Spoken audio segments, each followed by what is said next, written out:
कोलकाता अपनी मिठाई से ज्यादा हावड़ा ब्रिज की वजह से फेमस है। आपने किसी न किसी मूवी में तो इसे देखा ही होगा, लेकिन शायद ही आपको ये पता होगा कि ये एक कैंटिलीवर ब्रिज है, क्योंकि यह सिर्फ वन साइड ही फिक्स होता है और दूसरी साइड से इसे कोई सपोर्ट नहीं दिया गया। और इतना ही नहीं, क्या आपको पता है कि इस ब्रिज को दिन के 12 बजे और या फिर रात के 12 बजे दोनों ही टाइम पर बंद क्यों कर दिया जाता है? और क्या आपको पता है कि आज तक इस ब्रिज का उद्घाटन क्यों नहीं किया गया? वैसे ये बात तो आपको हैरान कर ही देगी कि इस ब्रिज को बनाने में कोई भी नट बोल्ट का इस्तेमाल नहीं किया गया। आखिर ऐसा क्यों? इन सभी सवालों के जवाब जानने के लिए बने रहे हमारे इस वीडियो के लास्ट तक। तो चलिए वीडियो शुरू करते हैं। ये तो आपको पता ही होगा कि हावड़ा ब्रिज हुगली नदी पर बना है और यहाँ पर पहले के समय में कोई ब्रिज नहीं हुआ करता था। तब लोग नाव के जरिए ही नदी को पार किया करते थे। जब लोगों को ज्यादा दिक्कत होने लगी तो बंगाल गवर्नमेंट ने यहाँ पर ब्रिज बनाने का डिसीजन लिया और यहाँ पर सबसे पहले पीपे का पुल बनाया गया। लगभग 22 लाख रुपयों में बड़े बड़े पीपों से 1528 फीट लंबा पुल बनाया गया था। जब यहाँ हावड़ा स्टेशन बना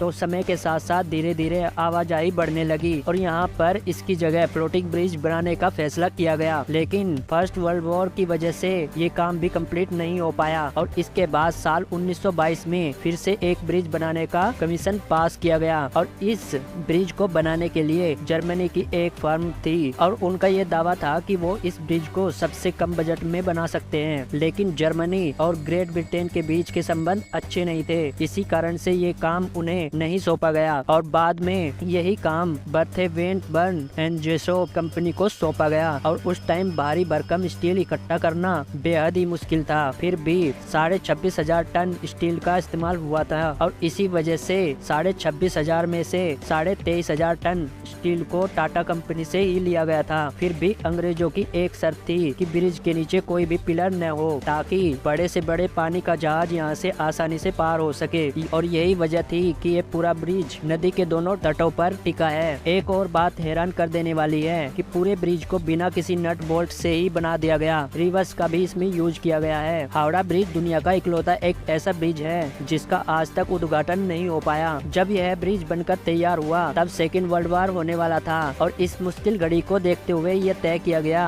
कि इसका कोई उद्घाटन नहीं किया जाएगा। अब सिर्फ इतना ही नहीं, वर्ल्ड वॉर के दौरान जापानी सेना ने इस पर बमबारी करके नष्ट करने की भी कोशिश की, लेकिन इस ब्रिज की किस्मत इतनी अच्छी थी कि ये बिल्कुल सेफ रहा। ये ब्रिज कोलकाता को हावड़ा से जोड़ता है, इसी वजह से इसे न्यू हावड़ा ब्रिज नाम दिया गया और कुछ टाइम बीतने के बाद इसका नाम रविंद्र सेतु रख दिया गया। लेकिन आज भी इसे लोग हावड़ा ब्रिज के नाम से ही जानते हैं। हावड़ा ब्रिज पर ट्रैफिक का अंदाजा आप इससे लगा सकते हैं कि डेली यहाँ से 1 लाख गाड़ियाँ और लगभग 1.5 लाख लोग पैदल ही गुजरते हैं। दोपहर 12 बजे और रात को 12 बजे इसे बंद करने की ये वजह है कि इसे बनाने वाले इंजीनियर ने ये कहा था कि ये पुल जब भी गिरेगा तो वो 12 बजे ही गिरेगा, लेकिन उन्होंने ये नहीं बताया कि दिन के 12 बजे या फिर रात के 12 बजे। और इसी कारण से इसे दोनों टाइम पर बंद कर दिया जाता है। ये जानकर आपको हैरानी होगी कि सन 2005 में एक बहुत बड़ा जहाज इसके नीचे से गुजरते समय अचानक फंस गया था, जिस वजह से ब्रिज का बहुत नुकसान हुआ। और तो और पक्षियों के द्वारा की गई गंदगी की वजह से कोलकाता ट्रस्ट काफी परेशान है, जिससे ब्रिज का केमिकल लॉस हो रहा है और एवरी ईयर ब्रिज को साफ करने के लिए 5 लाख तक का बिल पास किया जाता है। वीडियो पसंद आई है तो लाइक करें और चैनल को सब्सक्राइब कर ऑल नोटिफिकेशन ऑन कर लें ताकि फ्यूचर वीडियो आपसे मिस न हो। Thanks for watching.